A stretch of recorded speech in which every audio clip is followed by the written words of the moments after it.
Good afternoon, ladies and gentlemen. My name is Futhi and I'm the Deputy Director General of WIPO Australia and Commissioner of Patents. I'd like to begin today by acknowledging the traditional custodians of the land on which we are gathering and pay my respects to elders past and present. It gives me great pleasure on behalf of WIPO Australia and our Director General Patricia Kelly, who unfortunately could not be with us today, to welcome everyone to this special international event and live webcast launching the 2014 Global Innovation Index report. We invite everyone listening to the discussion to follow us on Twitter, and we encourage you to make comments and pose questions to our panel during the discussion, both on Twitter and directly from here in the room. I'd like to thank the co-publishers of the Global Innovation Index report for bringing this wonderful event to Australia for the first time.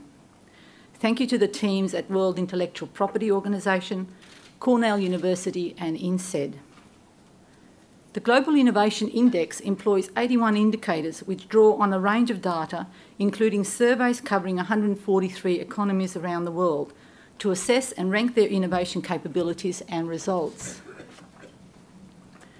In its 7th year, the Global Innovation Index report is now a leading benchmark tool for business executives, policymakers and those seeking insights into the state of innovation around the world. Earlier this morning, Minister for Industry, the Honourable Ian Macfarlane, launched the report and noted Australia's strengths in many factors influencing innovation. Australia is now ranked 17th overall, rising from 19th, and first in the world for trade and competition. We are in the top 10 on the input sub-index, and even more encouragingly, we have increased by 10 on the output sub-index. I'm proud to say, and a bit biased, that part of what enables this strong result from Australia is a robust intellectual property system which encourages and protects innovators' rights. This protection enables them and our country to derive economic benefit from their investment. But all of these systems would be redundant without the people who dream, who innovate and who strive to generate new ideas and products. This is why the theme of this year's report, the human factor in innovation, is so relevant. The report explores the role of human capital in the innovation process and underlines the growing interest that firms and governments have shown in identifying and energising creative individuals and teams. Our discussion today will delve deeper into what this means and specifically how innovation can help achieve the G20 growth targets. Before we begin the discussion, let me introduce our distinguished panel of members. Dr. Francis Gurry is now into his second six-year term as the Director General of the World Intellectual Property Organisation, a United Nations agency delivering intellectual property services, policy development and facilitating cooperation amongst its 187 member nations. An Australian lawyer, he holds degrees from the University of Melbourne and a PhD from the University of Cambridge. Dr. Bruno Lanvin is the Executive Director of INSEAD's European Competitiveness Initiative. He has previously had several positions within the United Nations and has been a Senior Advisor to the World Bank. He holds a BA in Mathematics and Physics, an MBA and a PhD in Economics. Dr. Lanvin is a board member of the Internet Corporation for Assigned Names and Numbers and has been involved in the Global Innovation Index report since its inception and is currently a co-editor. Dr. Yuko Harayama is an executive member of the Council for Science, Technology and Innovation in the Cabinet Office of Japan. She's been involved in science and technology education and policy development throughout her career. Dr. Alan Finkel is the Chancellor of Monash University and President of the Australian Academy of Technology, Science and Engineering. Dr. Finkel holds a PhD in electrical engineering and is passionate about educating the next generation. He is active in developing special training courses for both tertiary and high school level students. Mr. John Danilovich is the Secretary General of the International Chamber of Commerce. He is a global business leader with extensive experience in international trade and diplomacy. Mr. Danilovich has served as the US Ambassador to Brazil and to Costa Rica and holds an MA in International Relations and a BA in Political Science. Dr. Futhi Mtoba is a member of the 2014 B20 Human Capital Task Force and was co-chair of the 2013 B20 Task Force on Transparency and Anti-Corruption. She is the former chair of Deloitte South Africa. She is also the chairperson of the Council of the University of Pretoria. With these learned and experienced guests on our panel, I'm sure the discussion will be insightful and wide-ranging. It's my pleasure to now hand over to our panel chair, Dr. Gurry. Thank you.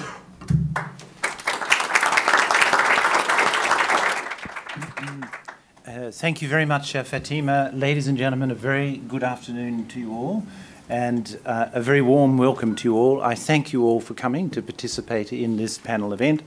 I know you all have extremely busy agendas, so we very much appreciate that you've committed some time to be present here this afternoon. My role is very limited. I'm just the traffic warden here, so I shall be asking each of the panellists to speak briefly for around 5 minutes, and then I hope we'll have the opportunity for some interaction on some of the themes that have been covered by the Global Innovation Index, and also on some of the comments that will have been made by the panellists. I'm going to call upon not only the panellists that you see up here, but also one of my colleagues, Alan Finkel, who is the chief economist at the World Intellectual Property Organization, and who's seated in the front row because there were not enough chairs up here. He will not be making a separate speech, but he will be participating very much in the discussion. So now let us start with Bruno Lanvin, who has been introduced to you, and who is going to present the results of the Global Innovation Index for 2014. Bruno, you have the floor. Thank you very much, Francis. Good afternoon, everybody. So in about 12 minutes or so, I'll try to summarize what is the rationale behind the Global Innovation Index, why we are doing it, and what the main results are, and what this may imply, and hopefully that will be a segue to our discussion. So this is the 7th edition of the Global Innovation Index. So it has become a milestone in the landscape of global indices, and is now used extensively in terms of measuring innovation performance, both in the public sector and the private sector. The main elements I want to underline in this context will be about the scope of what we are trying to do, the nature of what the index is, and of course, as Francis just suggested, focusing on the results. The index covers 140, over 140, I think 143 economies this year, which is quite extensive. It has become, as I said, a leading reference on innovation. But, and this is what I want to stress from the start, this does not aim at being an academic report or a policy report or any kind of book you can keep on your shelf for future reference. It is engineered, it has been designed to be a tool for action. So a tool for action for policymakers, for private business leaders, for experts, for any of us who have an interest in innovation and trying to see how we can improve our individual, collective, national performance in that area. This effort relies on a model. And the difference between the fashion industry and econometrics is that models are generally not very sexy. So the model is built around 81 variables, 7 pillars, sorry, 5 on the input side, 2 on the output side. And I just mentioned very briefly that basically the input side tries to measure how much effort you're putting in innovation, what countries are doing to stimulate innovation and the ability to their individuals, their companies to innovate. And the output side measures their performance in this regard. That is how many patents there are being issued, the proportion of innovative exports that are part of their external trade, how much creativity is being shown online, for instance. These are the various measures we try to use. So altogether, when we put these variables, we try to aggregate apples and oranges. We are looking both at quantitative elements and qualitative elements, and I will stress that again later. One of the points which I think is worth mentioning is the nature of the exercise. It is a truly multi-stakeholder endeavor.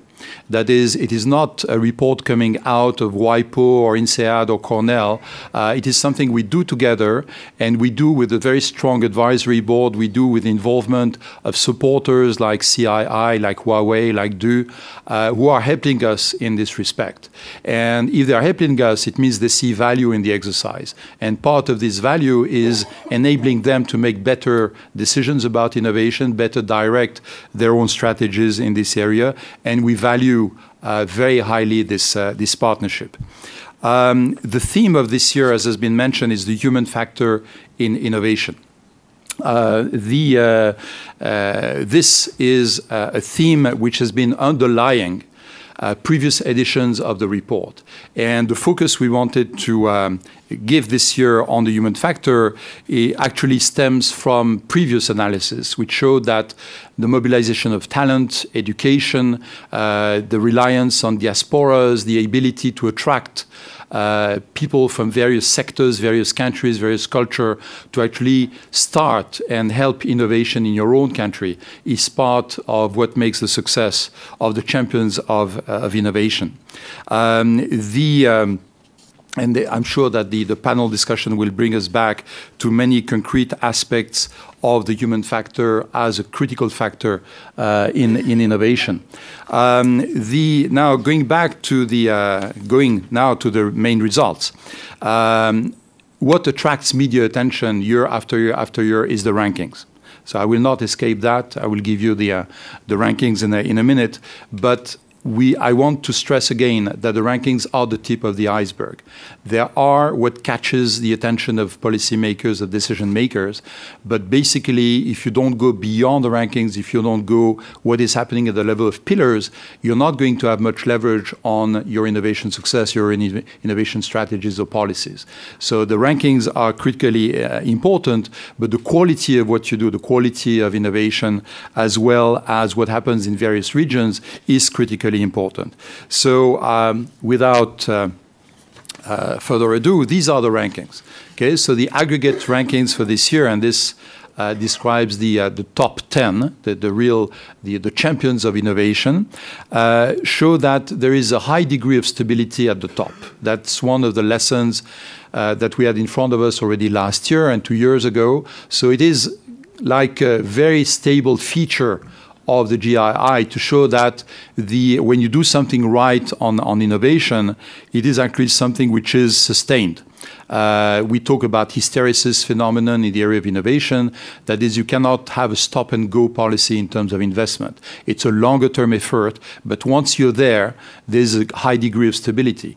This does not mean that this ranking is cast in stone. For instance, this year, we see a remarkable progress of the United Kingdom, who became number 2.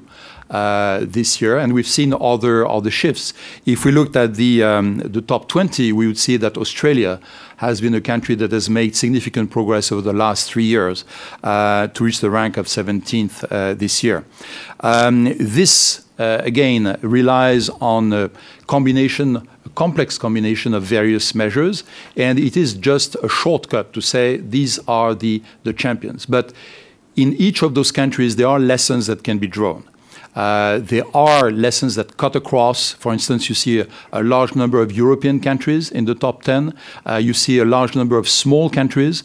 It probably hints at the fact that being a small economy is an advantage to being moving in the top innovators, which conversely suggests that being a large economy, Australia, for instance, to say one country at random, would have to face other obstacles that smaller countries like Singapore or Switzerland would not need to face. So a number of consequences can be drawn from these rankings.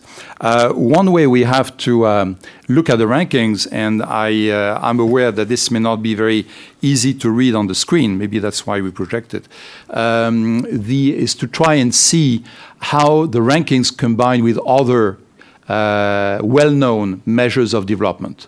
That is, for instance, on this diagram, we put on one axis the GII performance, innovation, and on the other one, GDP per capita, basically the wealth. And the first thing that emerges from a diagram like this is, of course, there's a strong degree of correlation. It's easier to be a champion of innovation if you're a richer country. If you're a poorer country, especially if you're in sub-Saharan Africa, it is more difficult. What is more interesting beyond these obvious statements is to see that there are ways in which a country can move from below the regression line, the big curve you have in the middle, to above that line. In other words, how your performance can be improved, not necessarily to become an innovation champion. That does not happen overnight, but what we call innovation learners. That is, those countries who are moving up faster than others across the ladder of innovation performance. And again, we have good news from Africa this year. I would say a word about that in a minute. We have many ways of playing around with this data, and analysts love to do that. Basically, one message that emerges is that beyond the stability at the top, let's say the top 20, top 25, who remain the same year after year after year, we still have a very significant divide. It seems that there are a number of fundamental obstacles that all the countries, especially emerging, developing countries, need to address before they can reap the benefit of investing more in innovation. So that's part of what the report looks at, and part of what the analytical chapters deal with. So as I mentioned before, among the good news we had from this year's report, we have Africa. And we've been used to seeing a number of countries in sub-Saharan Africa being at the bottom of these international rankings, whether you looked at investment, education, etc. Innovation shows that there is absolutely no absolute truth or irreversible truth about that. That we have a number of countries, even with low levels of endowments regarding to innovation, regarding to tertiary education, for instance, or human capital, are making headways. They are making significant progress. And we believe that these success stories are going to spread not only in Africa, but also in other parts of the world. Last regional highlight, what happens to the BRICS?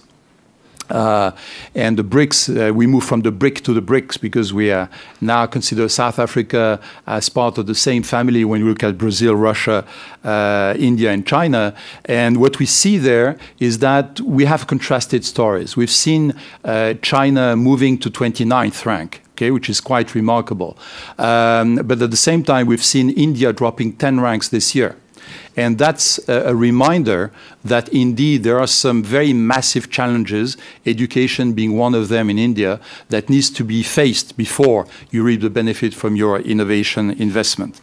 And this is a very quick summary of what is in the report. Again, I would encourage all of you to go and read it, especially the chapters which come from private entities, public entities, various parts of the world, because they give the real on-the-ground view of what innovation is and how it can change the lives of people.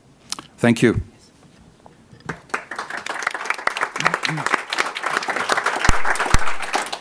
Thank you very much, Bruno. And for reading it, there are printed copies available outside, and otherwise it is available online. It's now my great pleasure to introduce Dr. Yuko Harayama. Please, you have the floor. Thank you very much, Francis. It's my great honor to be here, to be a part of this event, launching GII. I'm working with, as you know, Abenomics things, advising Prime Minister on science, technology, and innovation policy. So that's why the topics innovation and human factors is a key for us. I will talk a little bit about the role of innovation. No doubt, it's key for economic growth. It's difficult to say anything else than that. But we have to go beyond this usual innovation for economic growth. For example, taking account of what we are doing in Japan, we consider innovation strategy at the heart of an economic growth strategy. That's a fact. But we try to go beyond the conventional policy tools and taking account of the other challenges other than economic growth. We consider necessary to consider innovation as a tool to address social and global challenges. And to illustrate that, we have a new concept of what we call is smart aging, or innovation for developments. And we can talk about next generation infrastructures. That means not just producing new things and process and then move to the economic growth, but really reviewing the tool to review the social system, social infrastructures, and have a cooperation between developed country, developing country. That's all. So we consider as a tool for problem solving, including resource constraints and climate changes. So no doubt for that. But the key is which action we have to take, who should initiate, and how to make it sustainable. So that's the question. Just a case of Japan about opportunity and challenge regarding innovations. We have, based on the index you developed, we see that we have a strong science technology basis. And we have also, within the Japanese society, highly demanding consumers. That's very critical for innovation. And also we have, by the past, constructed very highly performing manufacturing sectors. So we have so huge potential for innovation and growth, but we have so many challenges too. We consider these potentials not fully exploited. We feel lagging behind the emergence of global value chain, and also limited room for cross-fertilization of ideas, because innovation, by definition, is bringing new ideas through mixing people, going above the sector, going above the discipline, and so on. So that's the key. So the challenge for Abe governments is to transform Japan as a most innovation-friendly country. It's a big challenge, and it's my task to propose something. It's very difficult. But for that, we consider people as a driver for change. And driver does mean human factors we are discussing today here. Regarding innovation policy, since the arrival of Mr. Abe, we formulated what we called Science, Technology, and Innovation Comprehensive Strategy. We launched this last year, and we just revised this year's version. So the key issue is to address social challenges through innovation, and we consider several factors as critical: energy, healthy and active aging, next generation infrastructure, regional revitalization, and revitalization from the Great East Japan earthquake. And also, we try to empower Japan innovation ecosystem. And the target is really bridging ideas and people, facilitating mobility of people, creating innovation hubs. That's the key issues. So we have created several programs to really go ahead. And for that, we should be really ourselves, we consider we should be ourselves innovative. That's why we try to create innovative policy for innovation. So we try to create space for disruptive thinking in the Japanese context. Those who know the Japan, we are quite conservative in the sense that we have harmonized people, and it's really difficult to really express yourself, bringing disruptive ideas. So we try to reverse the trend. So lastly, road of education. We are competing for high skills globally and also within Asian countries, economies. So it's really competitions. And almost every country is putting priority how to make attractive our universities. And really competition. And I'm wondering if it's sustainable, this situation. So we should ask ourselves which game we want to play. Is it winner take all play, or find out something win-win solution for that? I'm favor for the second one. For that, we need to have more collaboration for training, and INSEAD, you are very ahead for that. So why not invest together in human capital, considering that as a global public goods? and accompanying, facilitating win-win circulation. So we are very ready to be a part of this global circulation, and then trying to be attractive, but at the same time being collaborative with other countries. Thank you very much. Thank you very much indeed, Yuko. It's now my pleasure to give the floor to Alan Finkel, please. Thank you, Francis. The 7th Global Innovation Index reports, it focuses on the human factor, much of which depends on the education system. So the first of 3 topics that I'd like to mention today is the role of education in training human capital for the innovation ecosystem. As noted in the report, Australia does particularly well on the input side of innovation. One of the key input pillars is Australia's research and education system, which trains the human capital and undertakes a large fraction of Australia's research. Our universities are world-class. We have 6 in the top 100. This success is the result of an enormous investment by the university sector into quality. But to some extent, the ability of our universities to churn out brilliant graduates depends on the quality of students coming through the school system. We know from international comparisons, such as the Program for International Student Assessment, also known as PISA, that Australian schools can definitely do better. To make further progress in the school education system in Australia, whether it is in science and technology or arts, reforms are needed. We need to do several things. We need to provide financial rewards to teachers for best performance and continuing professional education. We need to provide a financial incentive for Masters and PhD graduates to actually enter the teaching profession. We need to make it a strict requirement that teachers are trained in their discipline. We should not accept the case today wherein Australian schools, 23% of secondary mathematics teachers did not take a single tertiary mathematics subject. The trouble is we have a kind of market failure. Schools cannot influence what universities teach, while universities find it financially impractical to set prerequisites for graduate entry.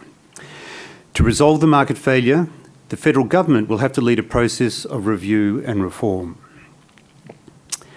My second topic is on the importance of innovation linkages between research institutes and industry.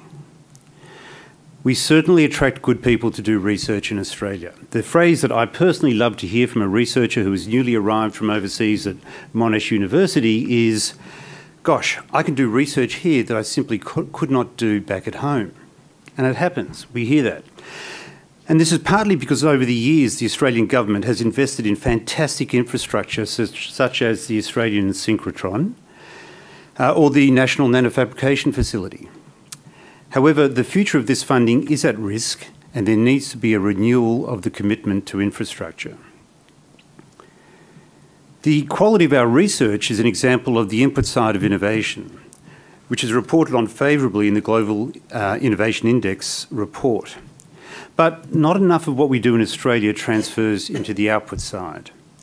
There are many reasons, but a key reason is that there is not enough mobility between the research sector and industry.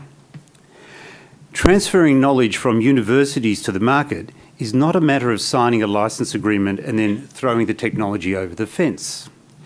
The human capital that comes with it is an integral part.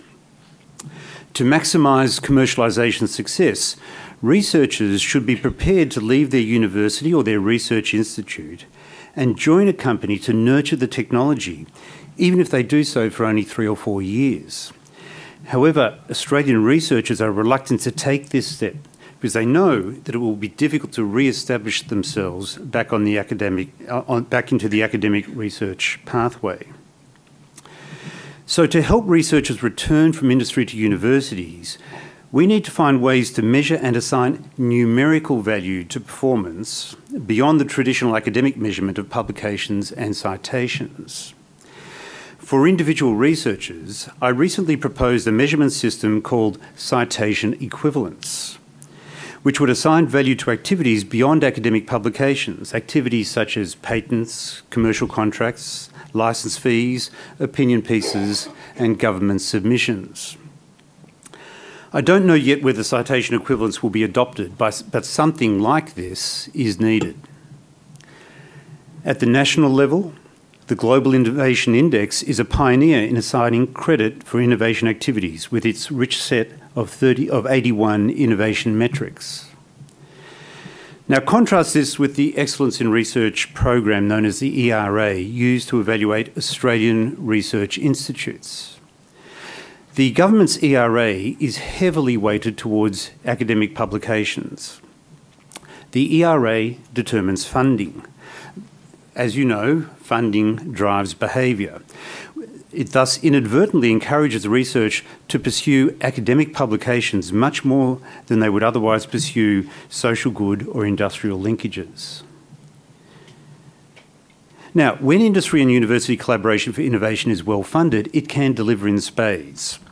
For example, the Minds of the Future initiative, funded and implemented by the Rio Tinto company, is a stunning example of the application of technology to automate mine production to simultaneously enhance safety, minimise environmental impact and reduce costs. It was made possible by collaborative research between Rio Tinto, the University of Sydney and Imperial College in London. My third topic is product-driven research. So whether it is medical technology or social policy, important advances will increasingly derive from product-driven research. For example, one close to home for me is the Bionic Eye project at Monash University. It is clearly focused on a product, the Bionic Eye. To achieve this, there is a collaboration at multiple levels. There are 6 university departments and 3 companies working closely together. Along the way, papers in fundamental areas are being published to reflect new knowledge in brain electrode interfaces and signal processing. Now, this project was started with special purpose funding from the Australian government. But unfortunately, there is no standard grant mechanism for continuation of the project. The trouble is that most of our national research funding through the ARC and the NHMRC is targeted at single discipline fundamentals, such as genomics or physics. So, going forward, we need standard mechanisms for funding product-driven research to be implemented. There are exceptions. The cooperative research centres, which already exist and have existed for many years, implement product-driven research with clear innovation outcomes. However, their funding is also at risk. Termination of the CRC program would be a great loss to Australia's interdisciplinary collaborative research capability. To maximise Australia's innovation capability, funding for CRCs should be continued. Innovation is the conversion of new ideas into products and services. The 3 topics that I've touched on are, of course, only a tiny part of how we can optimise this process. The Australian Academy of Technological Sciences and Engineering, of which I am president, has published widely on the importance of technological innovation to drive competitiveness and productivity. As the Global Innovation Index report indicates, Australia is doing well, but it can do better. Increased success will come from government-led approaches that are long-term, address total market needs, and ideally have bipartisan support. Thank you.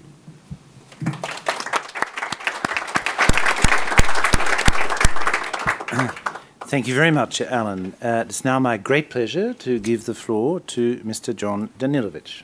John. Thank you, Francis. I represent the International Chamber of Commerce, which is the largest and most representative business organization in the world. Our global network comprises 6.5 million members, made up of companies, chambers and associations, and 120 national chapters. The International Chamber of Commerce possesses the tools that are necessary for job creation and for economic growth. Within our headquarters in Paris, we have the International Court of Arbitration, which is dedicated to dispute resolution services, a very dynamic policy division, which has 12 policy commissions headed up by Stefano Bertazzi, who's here with me today. We also have training and conferences, and we advocate on behalf of business before national governments and international organizations such as the United Nations, the World Trade Organization, and we are also very much involved in the B20, G20 process. So my comments on innovation are from a business perspective. As you know, the G20's agenda is focused on a target of 2% growth above current targets over the next 5 years, with a view to creating jobs and creating economic growth. Innovation is a critical engine of both business growth and job creation in large and small firms alike. The Global Innovation Index is certainly a valuable tool for understanding the institutions, human capital, research base, and infrastructure which enables innovation to flourish. The innovation sector has the largest multiplier effect on job creation. The case for supporting innovation is clear. Business investment in knowledge-based capital makes a considerable contribution to productivity. Business is a key driver for innovative activity. Market competition requires companies to innovate, or they don't survive. This innovation is diverse and includes not only technological domain, but also all aspects of business: financial, strategic, marketing, and distribution. Innovation is not only an important engine for economic growth, but it is also necessary to find solutions to global and domestic problems and needs. The private sector can be a key partner in helping governments find solutions to develop challenges and can accelerate the achievement of core development objectives. However, business needs are best served in a conducive environment to innovation. We need the necessary mindsets, we need necessary partners such as research institutions, and we need governments to provide the infrastructure, incentives, and policies that are necessary for innovation and for translating innovation into employment and sustainable growth. Let me outline some of the policy heads that are necessary to support innovation from a business perspective. Good governance and an enabling environment. Investment infrastructure and connectivity. Education and workforce development, including empowering women. Encourage competition, international trade, and investment. An effective and efficient intellectual property rights regime. Public-private partnerships can also play an important role in leveraging research and development and supporting innovation, especially in developing countries. This brings me to the relationship between development and innovation. Innovation and development are symbiotic. Innovation stimulates development, and development stimulates innovation. Innovation can stimulate development by seeding new businesses and industries, which in turn create wealth and employment. And likewise, development stimulates innovations in countries at differing stages of development. Coherence between development policy and innovation policy should also strengthen and be supported through capacity building. We believe that innovation, as far as the business community is concerned, is a great stimulant to the whole G20 target achievement. And it often provides new and innovative and creative ways of addressing areas that have not been previously approached with creative solutions. And we believe the Global Index is a great tool in this objective. Thank you.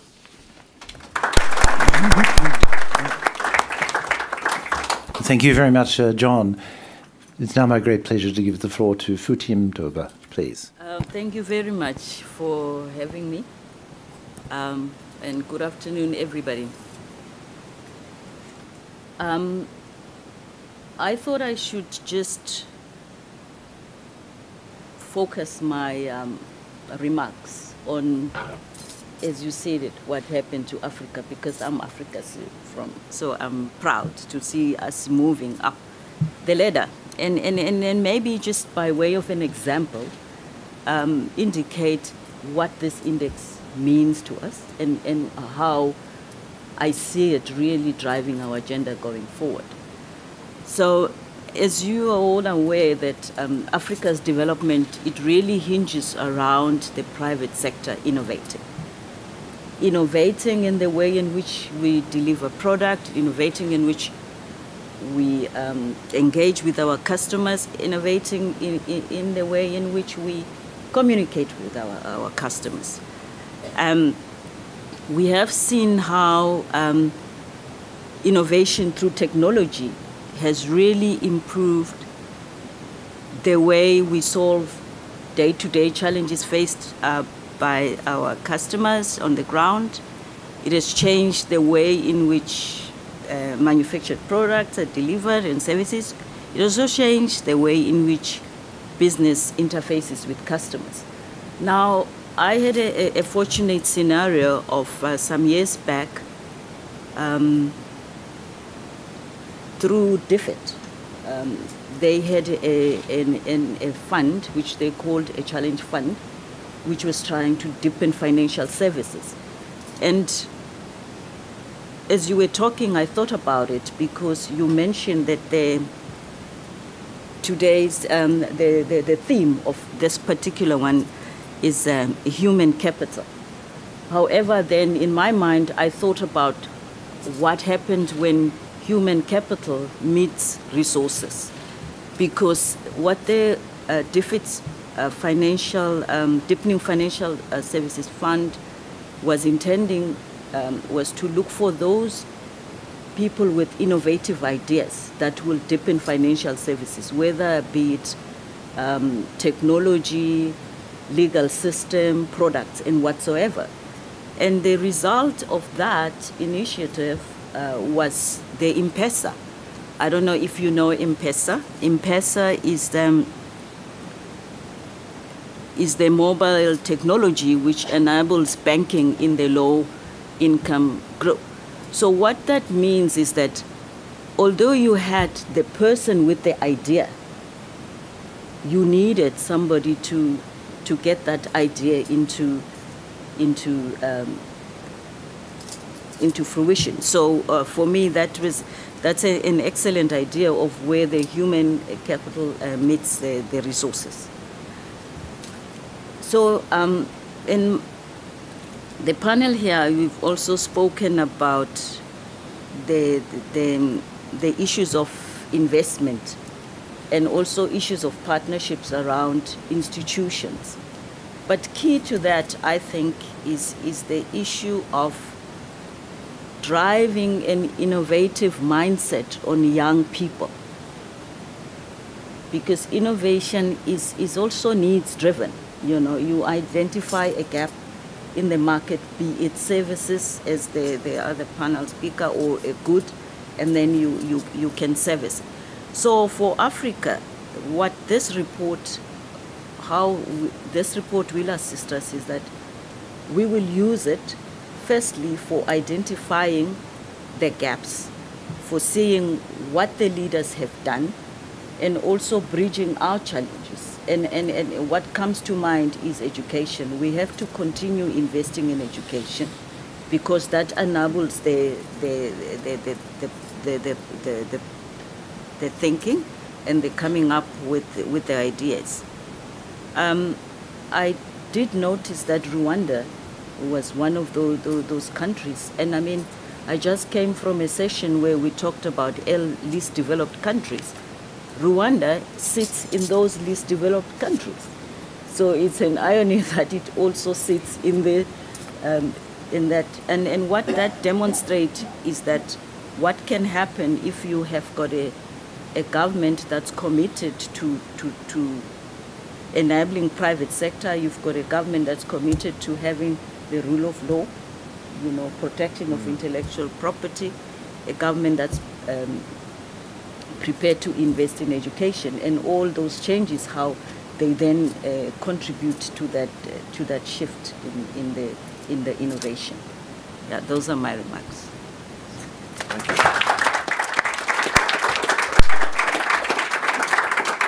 Thank you very much, Futhi, and thank you to all the panelists. These were extremely stimulating interventions and very well disciplined ones. So now I would like to open the floor to penetrating and provocative questions about innovation, of course. Yes, the lady here, please. Hi, thank you to all the panelists. Oh, should I stand? My name is Sandy Plunkett, and I work in venture capital, but I've also been a commentator on innovation issues around the place for a number of years. And Look, I have so many questions about this report, and I've been a follower of it since the first year, and I commend you on doing it. It's valuable for all of us.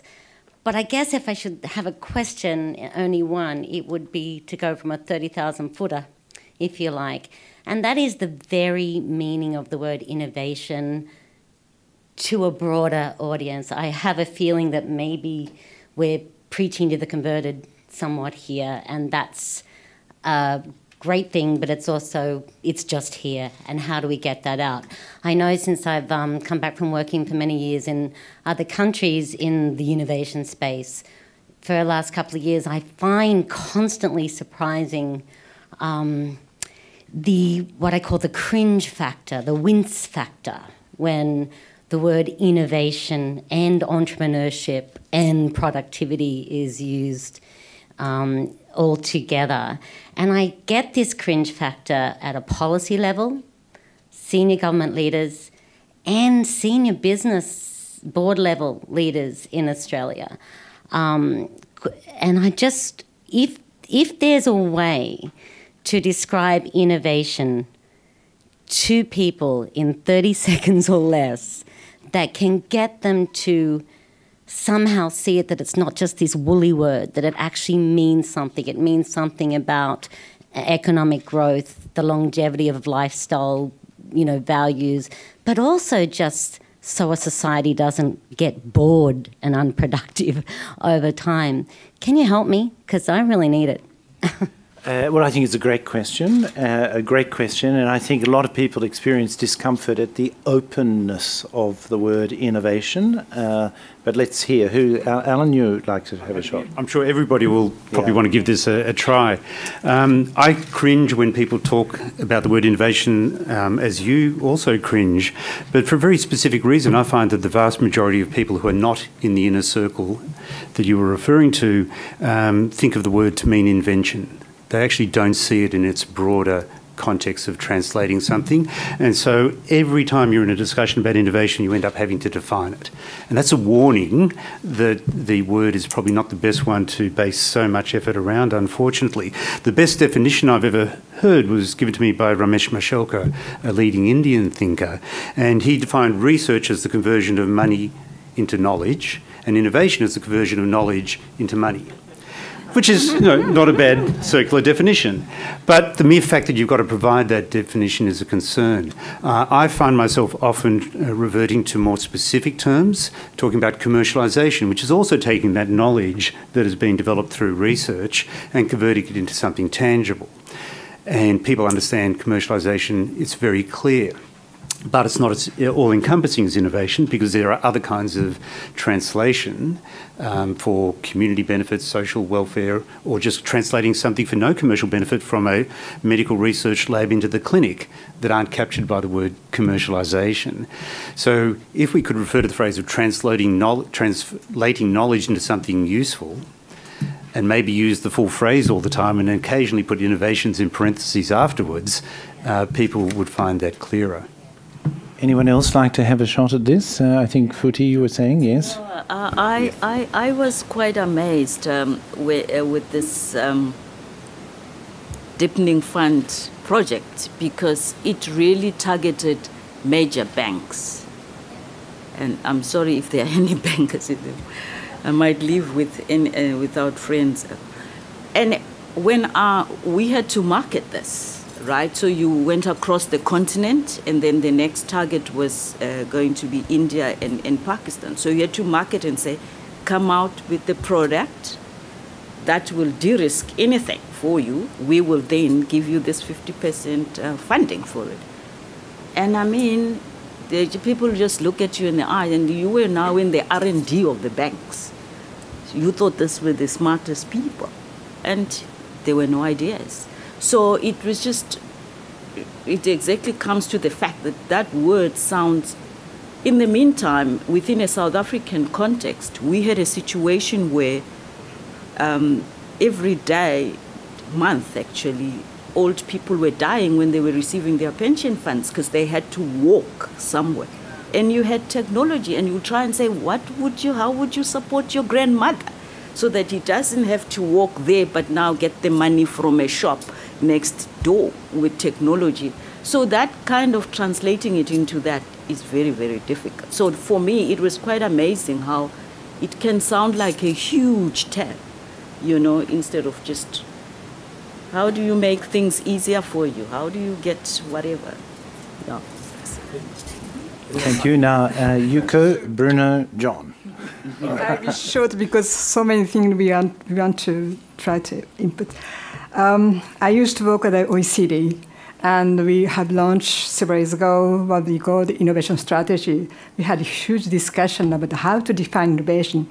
So basically, you have a traditional way to see the passive innovation, technological innovation, and then beyond R&D and so on, so business innovation. So I leave these things aside to make very short and very compact. You should have ideas, motivation. You want to change something, and then you have to make it reality. It's change maker. That could be in business, that could be in technology, or in social structure, or why not development and so on. So, but the key components, I think, it's there.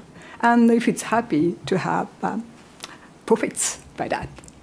But profits not only economically, but socially in terms of values, because you want to change the way you are operating. And then you want not for yourself, but to serve something. That's it. Thank you. Bruno, please. Yes, thank you, Francis. Great question, clearly. And Alan already mentioned the difference between invention and innovation, so I need not stress on that. I'd like to come back to something that Yuko said before, which is being practiced in Japan.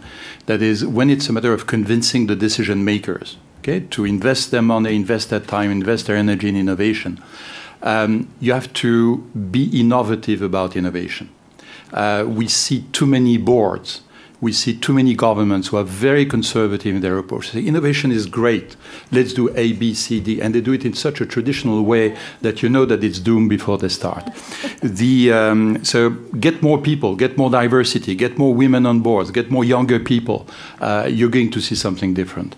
The other aspect is that we should not reduce innovation to technological innovation. That is, we see very good technological innovation leading to massive innovations elsewhere. And one of my favorite examples is the iPod by Apple. Okay, great in terms of innovation, miniaturization, presentation, whatever. But the main impact has been to change totally the music industry, the long tail phenomenon. You can buy online one piece of music as opposed to buying an album. This has changed radically the way people look at a whole industry. And this is true innovation. And last but not least, the young generation gets it. Okay? Let's be clear about it. All these debates we're having about what is innovation, is it really exciting? It's not even a debate for them. They grab it. So we have a lot to learn. I had a professor who used to say the difference between science and technology is that science is what a grandmother can teach to their granddaughter, and technology is the other way around. We have something similar, and we should use that. Bruno, thank you. John? I don't, from a business perspective and a commercial perspective, from an industrial perspective, I don't think there is a cringe factor. I think the commercial world has always existed on innovation. Not to be too precise about the definition of that word, I think that bogs us down.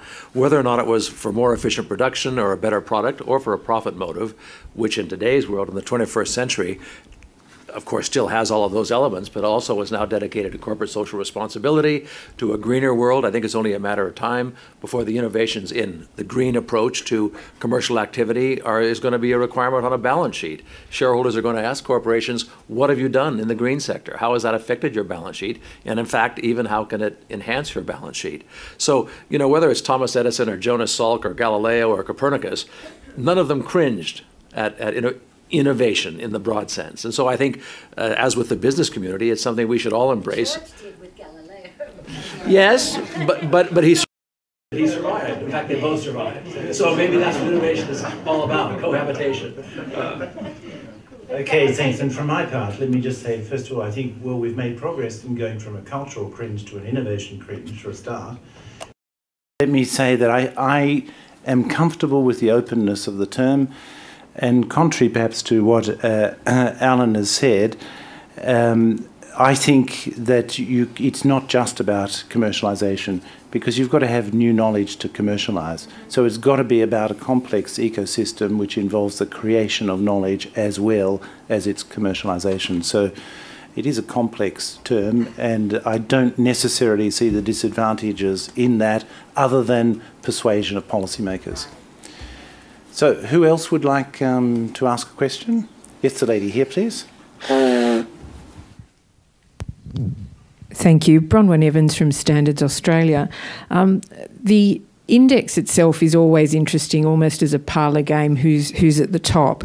So I just wondered the view of the panellists at how important is it for a single country to be excellent in all the metrics? And the context for that is at the B20 in the last couple of days, we've heard a lot of discussion around the internationalisation of the supply chain. So I just wondered how countries can benefit by maybe not always striving to be the best on every element of those indices. Bruno, you want to take that for a start? That's a very, it's better than a good question. It's a very fundamental question. We're talking about globalization. We're talking about innovation as a vehicle for globalization. There's a reverse side to that coin, which is how much international cooperation should we expect in innovation. And there we go to what we heard from Ambassador Danilovich earlier. Okay, it has to do with the bottom line. Companies are not ready to share their secrets or what they build their own success on. Yet we know that in a number of areas, innovation comes from cross-fertilization. So they also realize, and we see that in the mining sector, Rio Tinto is a great example, that starting to work not only with the suppliers and with their customers around global networks to foster collaborative innovation, they've been able to make headways, but also in doing the same thing with their competitors. This is spreading. We see that in an increasing number of areas. Technology allows to draw a limit, a border between what you want to share and what you don't want to share. It's a delicate one. It has to do with a number of security parameters, but it is taking place. It is progressing, and that's one major area in which it can happen. Even if we didn't have this sophisticated information network by which you can choose what you share, what you not share, there is still another way, and that way is to attract talents from all over the world. You combine the experiences, you don't steal people away. Companies know that human factor is a fluid asset. They will have to let people go. They will acquire other people. You've seen the father of Google Glasses moving to another company. This will continue to happen, and this will benefit industries altogether. But it's a mindset. It has to be accepted from the start. And a key element, and Alan mentioned it before, is openness. And openness is not just trade openness, investment openness, which are absolutely key fundamental factors for innovation success. It's also a mind openness, to be open to other cultures, other ways of seeing things, and that's part of collaborative innovation. Yes, please, Futhi, please. But I think within that context of globalization, we also need to be very clear about how you protect intellectual property and also reward innovation. Yes. Because you have to make sure that that gets rewarded, and that's what drives people. You know, I'm on the top. You know, so I think the global architecture around governance and regulations, how do you protect that, is one of the things that needs to be considered. Because as you rightfully say, companies today, they put on the internet and say, who can solve this? And people give answers. And some have had comments that they receive answers from areas that they did not even imagine. People that are not even in the industries who, you know, this crowdsourcing of knowledge, where you just have a challenge and say 5,000 Rand for how I can do this. And people just go in who are sitting in the afternoon and maybe stealing times from the office or after hours or whatever. So those kind of things, but there must be a system that makes people comfortable. Otherwise, we will be trapped in this thing of wanting to keep your knowledge and not sharing it if you don't feel comfortable about its protection.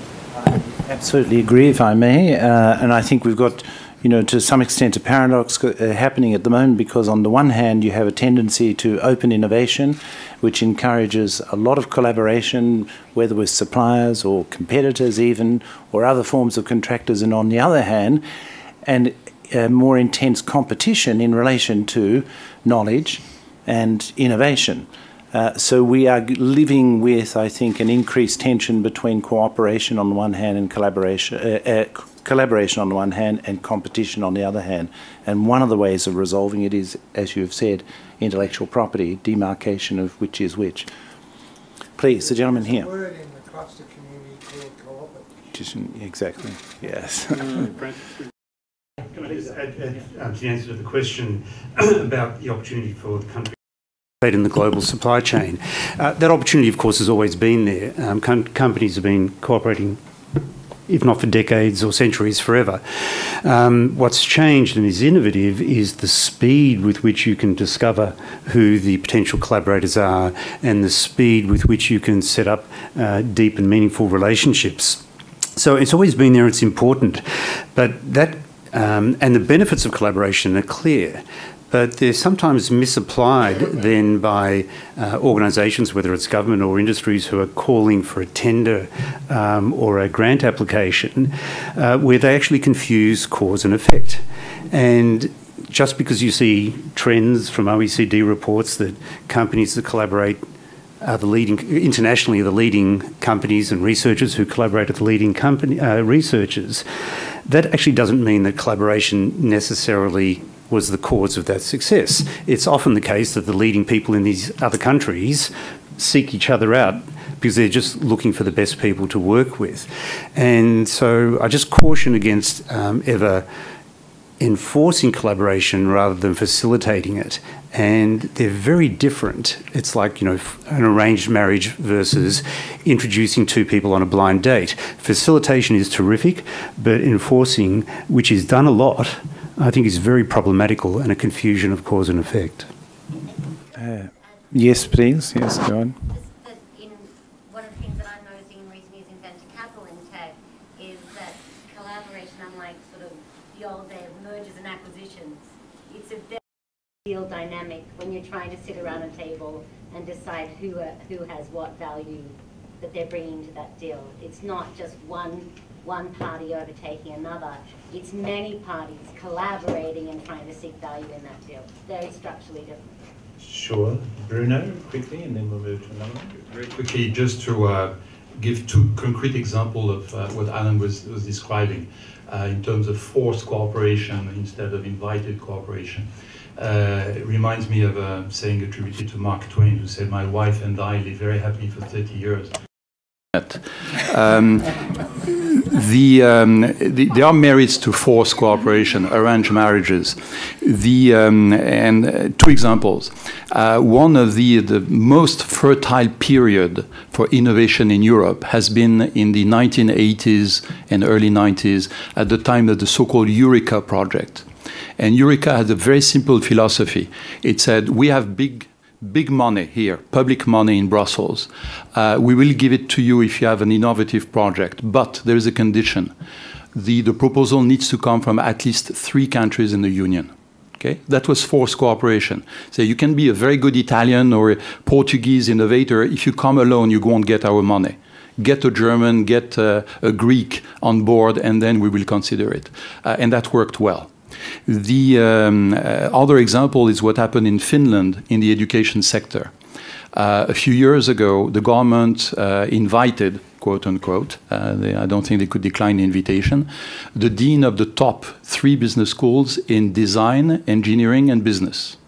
And what the Minister of Education said is, gentlemen, you're not going to receive any more money from the government unless you get together and any graduate from any one of your schools has a major in one school and 2 minors in the other 2 schools.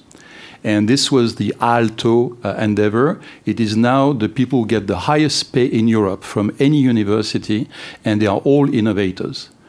So this is another example where indeed governments can contribute to create the proper environment. It's a hands-off thing, but it gives the right signals. Thank you very much. The gentleman here. Sorry. We actually have a question from the Twitter sphere. Yes, okay. Joining us Please from our go ahead, webcast. Heather. Yes. This is from Jep Capfin, and they would like to know what kind of public policies are needed to head a country towards innovation with sustainable growth. Right. Well, there's a book on that called the Global Innovation Index. Who would like to have a shot at that? Okay. Bruno, John, go ahead. Well, I'm not going to exactly address that question, but I'm going to come close, not from a public policy point of view, but from something that I've just become aware of in the United States, which is a joint venture that's been created by the Nature Conservancy and by JP Morgan. And their intention is to create $1 billion worth of investment potential for the usual type of nature conservancy projects, which are land preservation, rivers, waters, streams, etc., the protection of land in general, and to combine that with a sustainable economic development return. They're not quite clear how that's going to happen yet, and it's not going to be a gigantic return, but it's going to be, let's say, a 5% return, with which some foundations and philanthropic organizations are very happy with, because in addition to at least having their investment guaranteed, they have some type of return, and in addition, they're doing something very important for not only the sustainable life of the environment, but also for sustainable economic growth. And I think that's a very innovative policy that's being created, not by a government, but by the private sector. Yeah, absolutely. Bruno? Very quickly on this, because as Francis said, there should be a textbook on that. But I think the example we just heard from John Danilovich is exactly what we should have in mind. That is, we don't want innovation to be a solution in search of a problem. You have to start with something you want to address, something you want to solve, whether it's environment, whether it's the bottom line, whether it's creating job for the young. You have to start with the problem and show how innovation can apply to that. Very often you need a kick in the butt, to be candid. If you look at some of the most innovative countries in Europe, there have been the Estonias, there have been the Finland, and they had to be innovative because after the collapse of the Berlin Wall, basically they lost 75% to 80% of their external trade destination, which was the Soviet Union. So they had to do something differently. They had to be inventive. And very often countries who can rely on very strong natural endowment, whether it's oil, whether it's others, have less of an incentive to be innovative. They need a crisis to do that. If you're not in a crisis and you're able to think innovatively, you have a very, very powerful way of being at the top of innovation. But that's more difficult to do. Thank you very much. The gentleman here, please. Thank you. Ralph Cool. I just had an opportunity to launch 2 days ago a small project in Parliament House around the Australian services industry, which is looking at the Australian services innovation from an innovation perspective, which looked at the rhetoric of innovation or the perception of innovation versus the practice of innovation in Australia. So I'd like to make a couple of comments and have the panel to give us some feedback. First of all, very interesting. There's a movement in that 81% of Australian services organisations see innovation as a core business value, as rhetoric. That's the first thing. And that's a movement from around 2008 when they didn't see innovation at all as part of business. So that's a significant movement. But I think the most interesting thing in this work that we did was that 72% of Australian services organisations do strategic innovation planning, which is quite interesting. 64% do brainstorming, which was quite outstanding, I thought. But when asked how ideas were implemented, or indeed how they were financed, most indicated that innovation ideas in organisations were financed on a project-by-project basis. So there was no all-over planning through organisations, very important. And the other side of the thing is that they were often written off as overhead, chalked off as overhead. So I'm very interested to understand what the panel might view around those statistics and that thinking, because there's clearly, and I won't go into it, there's clearly a real gap between the perception of innovation in the market and the actual practice of innovation in the market. Very, very deep difference. I thought the index would give them the answer. Any takers? Alan, please. Yeah. I don't know anything about the specifics of that, but I'm absolutely impressed by the numbers. You're talking 60, 80% committing to innovation, 64%, I think you said, doing brainstorming. These are it's stunning. And the fact that they're funding it on a project-by-project basis is better than not funding it at all. So I just find the whole thing very, very encouraging. Thank you very much. Gentleman here. Richard Walker from the TCI Global Network. In your recent publication, IP Australia collaboration paper, you mentioned that Australia ranks 23 out of 26 OECD countries in the proportion of businesses collaborating on innovation. How do we increase that, decrease that, and make that higher? How do we get up higher in that collaboration field? Well, I think you've addressed it, Alan, haven't you? Yeah, I tried to touch on that in my comments. There are some... actually, the report that I saw from the OECD, we ranked the worst out of 23, I thought it was, like the absolute worst. I think we were behind Mexico was the second worst. And there are some fundamental blockers. The one that I referred to in my introductory remarks were that there's no capacity for a revolving door. If you walk the corridors, as I have at Stanford University, you walk past rooms and you get to speak to someone who's leading a lab, and that person was working at Intel or some other startup, big company or a startup company up until a year ago and came back in as a head of a lab. And Stanford's got the resources to fund that person for 5 years, even if they don't get into the national granting system. Whereas in Australia, if a university wants to bring somebody in who's not been in the academic track and expects that that person will get funded, the university is really almost scared, cautious to bring that person back in, because the chances are that he or she won't get funded because of that gap in their publication record. And we don't have endowments like the Stanford University endowment, so we can't carry them for more than a year or two. So we need to do something to measure the worth of somebody who's been in the startup industry. Somebody might have left a university, spent 6 years, started a company, or entrepreneurial industry anyway, started a company, sold it for $300 million, and for some reason wants to come back into university track, and they can't do it easily. If they want to give half their money to the university will build a building, but they might not be able to employ them. Okay, we have 5 minutes left. So, yes, this lady here, please. Just picking up on your point, I think... Oh, thanks.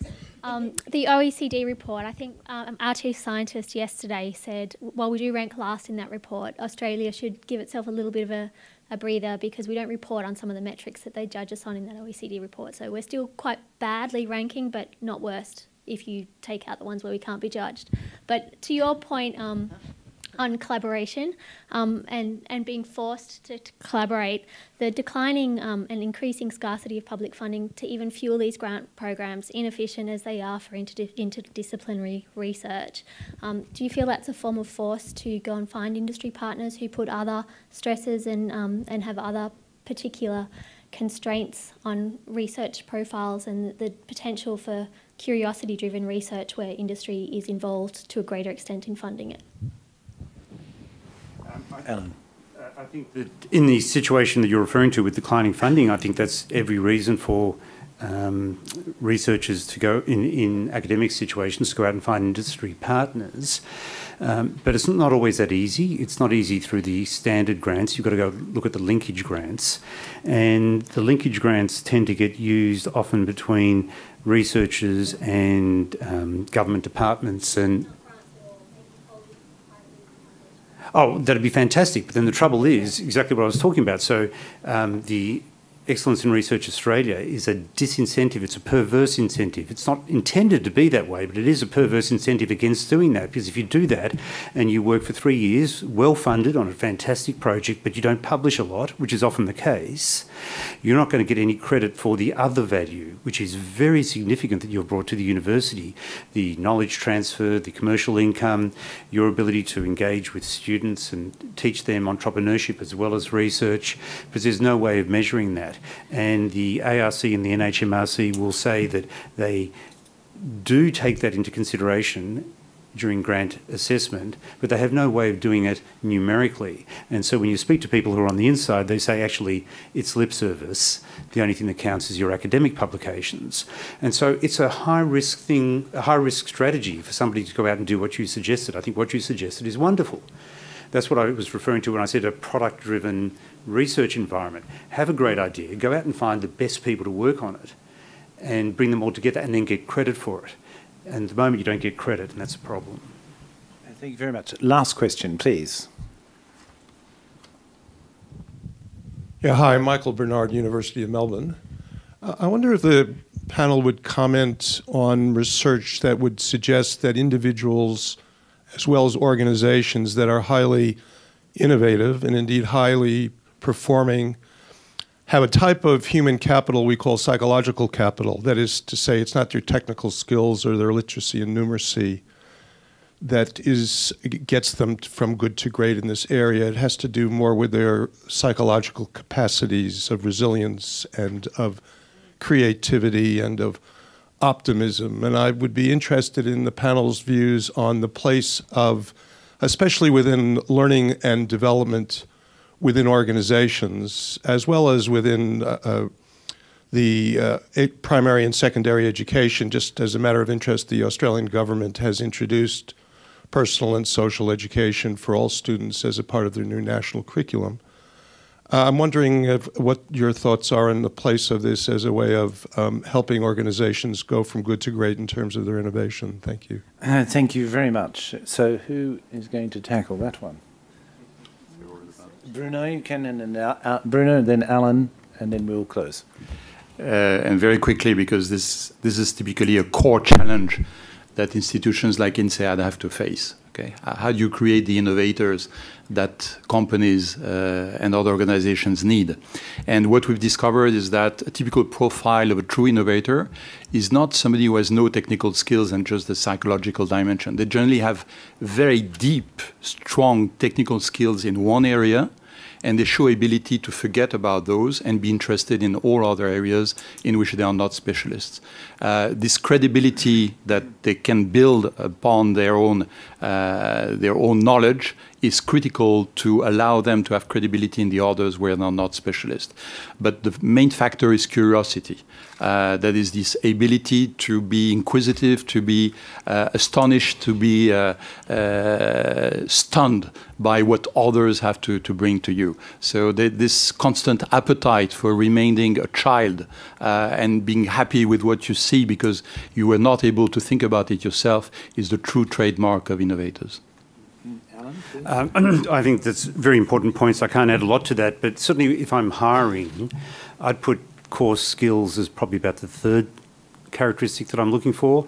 Very high up on the list is the ability to communicate and communicate really well. And the second would be just energy and enthusiasm. And then third would be skills. So the challenge then is how can you take somebody who doesn't have that energy, that optimism, that confidence, and build them up?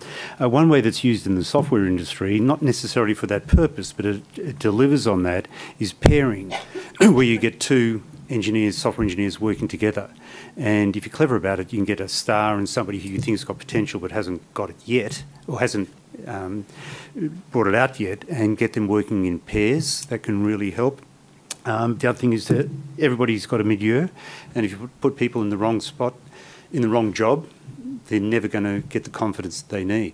So your point is absolutely valid. There's so much more to innovation and entrepreneurship than just core skills. It's optimism, confidence, having a lot of support, but some of it's innate, that some of it can be brought out.